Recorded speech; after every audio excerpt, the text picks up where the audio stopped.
ഇന്ന് ഞാനിവിടെ ചെയ്യാൻ പോകുന്നത് ബീട്രൂട്ട് കൊണ്ടൊരു ലിപ്സ്റ്റിക്കാണ്. നമുക്ക് ആദ്യം ഈ ബീട്രൂട്ട് പീൽ ചെയ്തെടുക്കാം. പീൽ ചെയ്ത ബീട്രൂട്ട് ഒരു ഗ്രേറ്ററിൽ വെച്ച് ചെറിയ കണ്ണ് കാണുമല്ലോ അതിൽ വെച്ചിട്ട് ഗ്രേറ്റ് ചെയ്തെടുക്കുക. അപ്പോൾ ഗ്രേറ്റ് ചെയ്തെടുത്ത ബീട്രൂട്ട് പിഴിഞ്ഞ് അരിച്ച് അതിൻ്റെ ജ്യൂസ് എടുക്കുക. വെള്ളം ചേർക്കാൻ പാടില്ല. പിഴിഞ്ഞ് അതിൻ്റെ ജ്യൂസ് എടുത്തിട്ട് വരാം. പലർക്കും ലിപ്സ്റ്റിക്ക് അലർജിയാണ്. അപ്പോൾ അതുകൊണ്ടാണ് ഞാനിങ്ങനെ നമുക്ക് ബീട്രൂട്ട് കൊണ്ടൊരു ലിപ്സ്റ്റിക്ക് ഉണ്ടാക്കാം എന്ന് വിചാരിച്ചത്. ഇത് ലിപ്സ്റ്റിക്ക് അരിച്ചെടുത്ത ബീട്രൂട്ടിൻ്റെ സത്താണ്. അത് നമുക്ക് ഫേസ് പാക്കായിട്ട് ഒക്കെ ഉപയോഗിക്കാം. അതിൽ കുറച്ച് തൈരും കുറച്ച് അരിമാവും കൂടെ വീണ്ടും മിക്സിയിലിട്ട് അരച്ച് മുഖത്ത് തേക്കുകയാണെങ്കിൽ നല്ലൊരു ഗ്ലോ തന്നെ കിട്ടും. അത് മാത്രമല്ല ഇച്ചിരി ബ്രൈറ്റായിട്ടൊക്കെ ഇരിക്കും. വളരെ നല്ലതാണ് ഇത്. ഞാൻ അതിന് വേണ്ടി മാറ്റി വെച്ചിരിക്കുന്നതാണ്. നമുക്കിതിൽ 1.5 സ്പൂൺ പഞ്ചസാരയും കൂടി ഇട്ട് കുറച്ചൊന്ന് സ്പൂണിട്ട് കലക്കി അലിച്ചതിന് ശേഷം നമുക്ക് ഗ്യാസിൽ വെച്ച് ഒന്ന് ചൂടാക്കാം.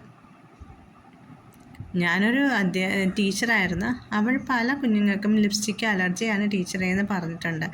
അപ്പോൾ ഡാൻസിനൊക്കെ കയറുമ്പോൾ ലിപ്സ്റ്റിക്ക് ഇടാതെ കളിക്കാമെന്ന് വെച്ചാൽ എന്നാൽ ബാക്കിയുള്ളവരൊക്കെ ലിപ്സ്റ്റിക്ക് ഇട്ട് കളിക്കുമ്പോൾ ഒരാൾ മാത്രം മാറി നിൽക്കുമ്പോൾ കാണാനൊരു ഭംഗിക്കുറവല്ലേ. അപ്പം അവർക്കൊക്കെ വേണ്ടിയിട്ടാണ്. കുഞ്ഞുങ്ങൾക്ക് ആഗ്രഹവും ഉണ്ട് ലിപ്സ്റ്റിക്ക് ഇടാനായിട്ട്. അപ്പോൾ നമുക്ക് ഇത് നന്നായിട്ട് ഒരു സിറപ്പിൻ്റെ പരുവത്തിൽ നിന്ന് ആക്കിയെടുക്കാം. കുറച്ച് നേരം ഇങ്ങനെ ഞാൻ അടുപ്പ് കത്തിച്ചിട്ടുണ്ട്. ഇത് തിളയ്ക്കുന്ന കാണുമ്പോൾ അറിയാം. ഒരു സിറപ്പിൽ നിന്നും കുറച്ച് ലൂസായിട്ടിരിക്കുന്ന ആ പരുവത്തിന് എടുക്കാം. നമുക്കിത് ഗ്യാസ് ഓഫ് ചെയ്യാം. ഗ്യാസ് ഓഫ് ചെയ്തിട്ട് ഇങ്ങനെ ഇളക്കിക്കൊണ്ടേയിരിക്കണം. തണുക്കും വരെ ഇങ്ങനെ ഇളക്കിക്കൊണ്ടേയിരിക്കണം.